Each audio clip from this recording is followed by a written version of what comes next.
Hello my dearest entrepreneur friends, welcome to another video. If this is the first time you ever caught me on a video, my name is Domi. I'm a marketing consultant / fractional CMO. I help grow businesses online with marketing now and more. I'm not just a marketer, guys. I do so much more. Anyway, today I want to talk about how to be more self-assured in your own business and why that is so important. So I'm not sure if you guys are aware of the attachment styles, anxious, avoidant, disorganized, secure. But I do believe that you can bring some of your attachment styles into the way you operate in business. And I'm going to give you some context. So I am actively looking to hire a videographer / editor for my business because I've been doing my own video editing for the longest time. And it's time for me to help delegate a task so I can just create content more and not having to spend hours on Adobe Premiere Pro cutting the videos. Even though I know how to do it, I don't like to do it. And so what ended up happening is I put out a post that I'm looking for a video editor. And sure enough, I have gotten some responses, some DMs as well. And I have gotten an email from a video editor, even though I did not give my email. This person went the extra mile and checked my email to really stand out in the way he was applying to work with me, right? So the first thing when I saw this email coming through, my first thought was, that's so great. This person is really getting out of their way to be different, to stand out. That's amazing. I love it. And because I had a huge influx of people applying and coming and DMing, that took me a while to really go through everyone's applications and make sure I get to give a fair chance to everyone who's applying and really explaining the project in detail. So I didn't immediately respond. I just saw the email. I thought, okay, I'm gonna get to this one when I get to this one, but I need to go through every single person that wanted to work on this project with me. And lo and behold, the fact that I didn't answer to that email resulted in another email the next day, and another one the next day, and another one the next day, and another one. And it became this email chain in my inbox coming from this person, slowly getting more and more desperate, to the point where this person was telling me like, hey, I'm starting to worry. And I'm like, okay, I didn't respond. And then another email, I'm starting to worry about you, like me, like as if I'm like, somehow not existing. I don't know what the worry was about. But the more time went by, the more desperate the person and more anxious the person have gotten in their emails. And I've gotten to the point where, and of course there was a lot of like irrelevant info in the email that has nothing to do with the project, and more desperation as time went by. But I really first I had this hunch to respond back, to be like, hey, just chill out, I'll get to you when I get to you. I have a lot of applications and I need to sort everyone through. I can't just, respond right away. I will be getting back to you when I get back to you. That was my first instinct. But the more I got those emails, hey, I'm worried about you. Hey, what's up? Do you want to still do the project?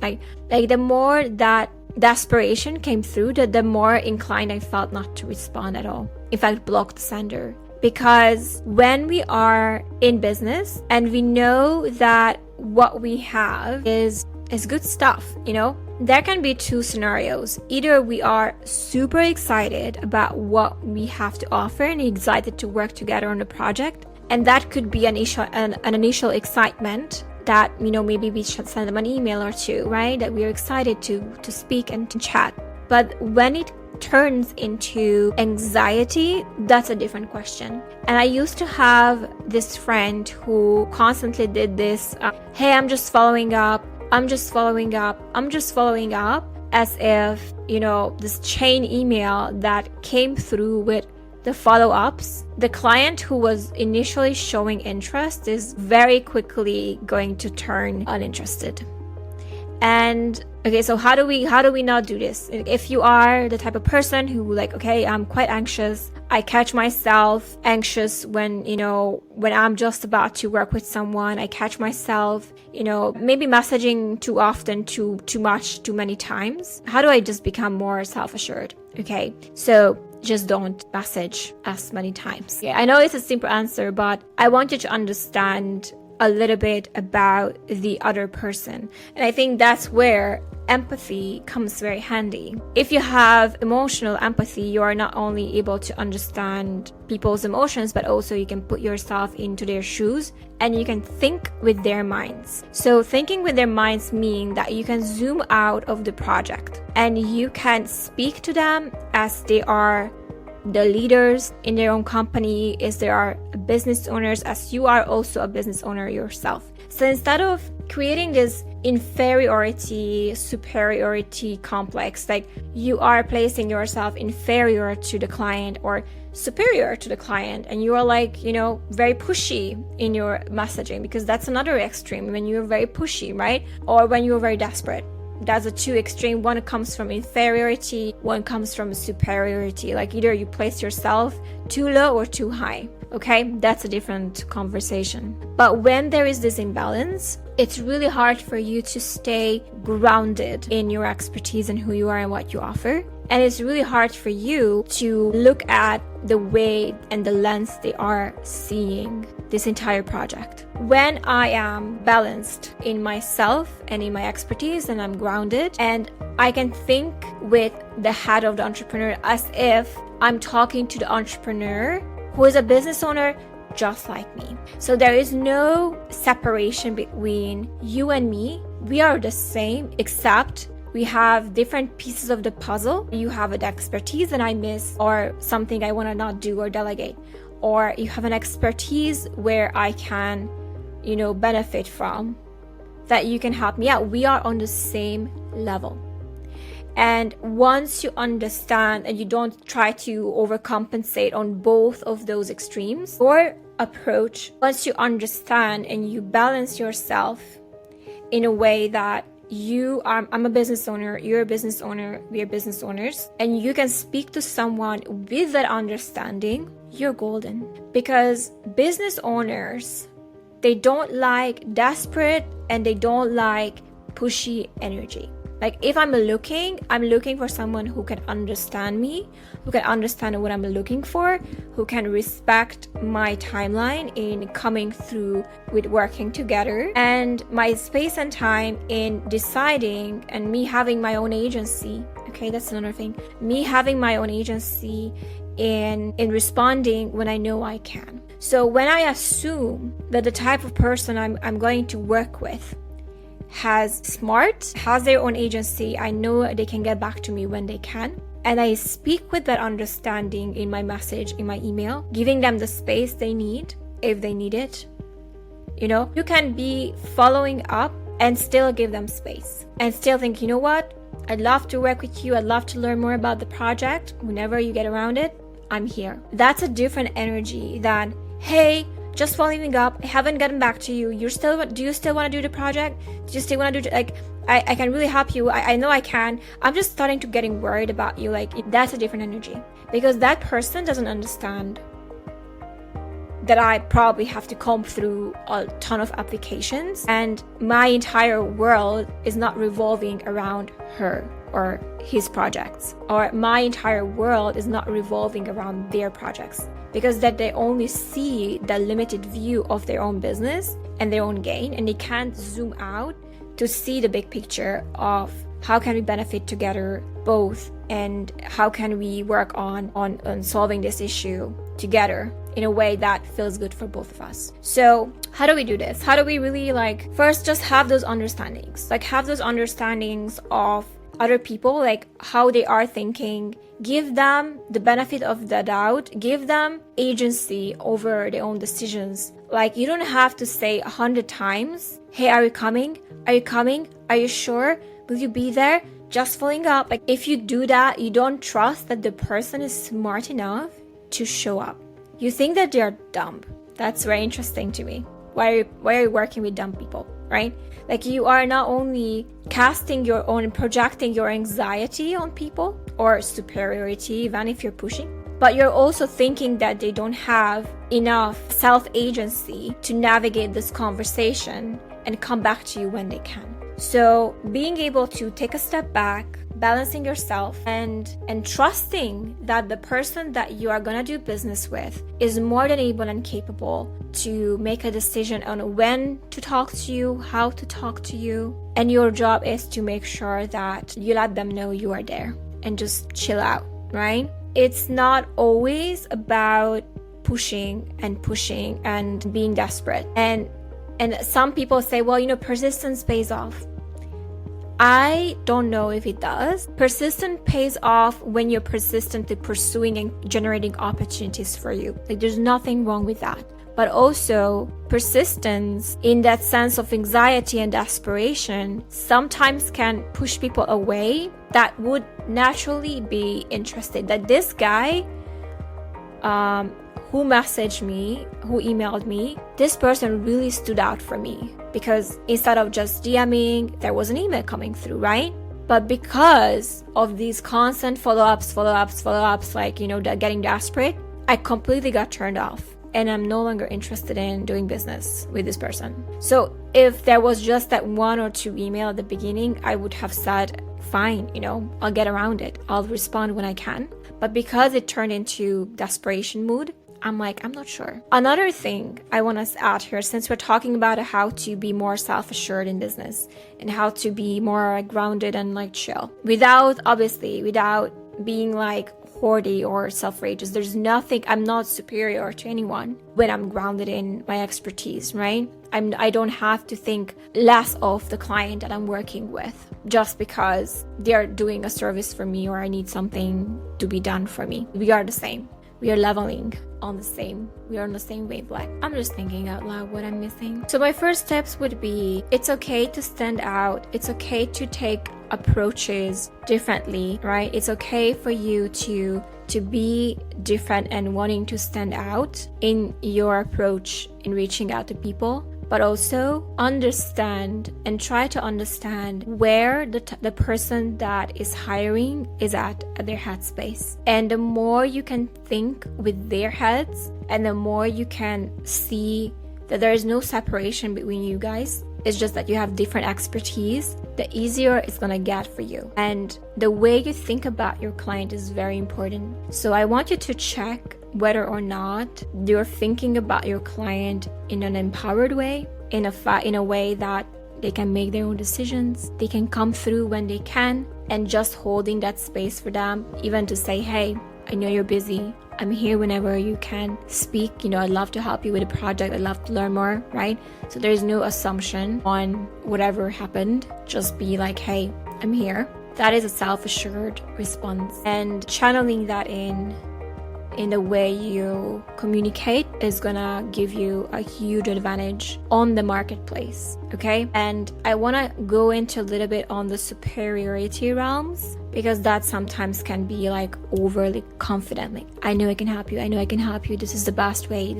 And I always am very cautious with overly confident people because that confidence that is overly confident, there is a little of I know better than you do. And yes, there are certain areas where you do know better than I do. And of course, it's welcomed to hear. I'm more than welcome to hear your feedback. But when it comes to someone I don't know, I don't trust, this is my first time, they're just applying to work with me, and they come up with that superiority angle of I know best, I know better. I have yet to be convinced about your abilities up until this point. So because I don't know you, you haven't demonstrated that you are in fact an expert. You just come off to me as almost superior, authoritative figure, which to me I don't appreciate. So in order to balance that out, if you are the type of person hey, I know I'm very smart, I don't want to come off as superior. I am confident and that's okay. There is good confidence, but I don't want to come off as superior. I don't want to turn clients off thinking I know it all and they're all wrong in the way they are doing things. I need to shit on I need to shit on what they have been doing so that they can see they need me. If you have a tendency to be confident at what you do, which is awesome, what I want you to be is more unsure. In a sense of, I'm not sure if I can help you type of deal. Because in that sense, when you are not sure, it leaves you a little bit of space to fill in your blanks so you understand someone's situation fully, someone's circumstance, someone's desire, or someone's goals, before you tell them that you know everything and you're great and you can help them. If you are confident, which is great, and you can also think, I don't know all the answers, I'm not going to give a diagnosis before I do, you have a chance of actually having someone open-mindedly hearing what you have to say instead of, oh, this person is here to lecture me. I don't like that. And to be fair, no one likes to be lectured, right? No one likes to be lectured on whatever that is that you think they are doing wrong. Because what if that is intentionally done the wrong way? I had this guy reaching out to me telling me that, hey, you have a problem on your book funnel, your book is for free, I can make you a checkout page and you can collect money. And I'm like, the thing is, you don't know if it's intentional or not. In fact, it's intentional. It is free intentionally. And that overconfidence was like, and I told him, like, dude, like, I wouldn't want to work with you because you missed the mark. You should just be asking me if this is intentional or not, and then insert your knowledge about me putting the checkout link there. We all sometimes fall into this because we are excited, because we know better, because we have confidence, and it's great, it's awesome. It's just that we don't know the person's values. We don't know them, like if they care about it or not, if there's something that they are receptive or not. And we totally can ruin those opportunities if we are overly confident and there's no basis of that confidence. So dial back and be curious instead.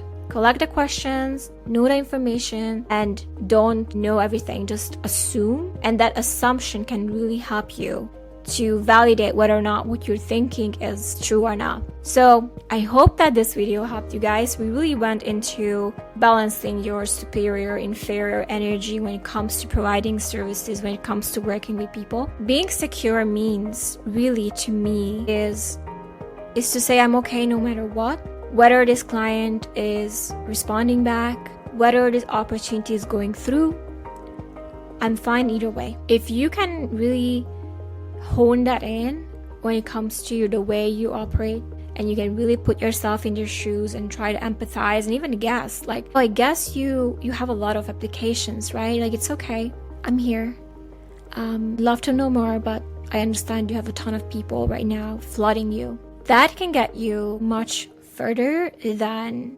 follow up, right? So I hope that this was helpful. Not to mention, guys, like, the people who are anxious in their business approaches, they usually are like in the convincing energy that they need to try so hard to get your attention. And I don't think, here's another tidbit, I don't think when you vibe with someone and you understand, you get them, it's almost like you don't have to try so hard. There is so much resonance already, and trusting in that resonance, that you guys are getting each other, you guys are vibing, is super important when it comes to getting together. Like, you want to feel like someone gets you.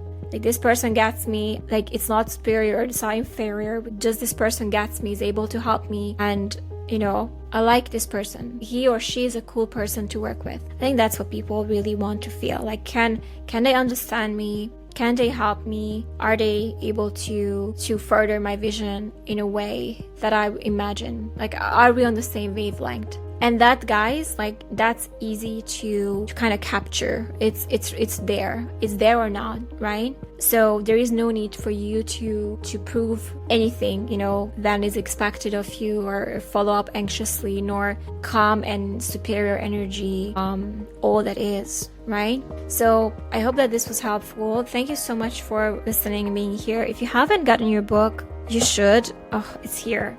It's like my coaster but get your book, High Converting Online Events. You can get it from Amazon. I'm gonna put a link in the description of this video if you want to, or you can get the digital version still for free at book.dominikalegrand.com. I'm gonna also put that somewhere. Thank you so much for being here and watching, listening, and I really hope that the next time you are looking for business, prospecting, connecting with people, you can really do it from a grounded and balanced place. Good luck, guys.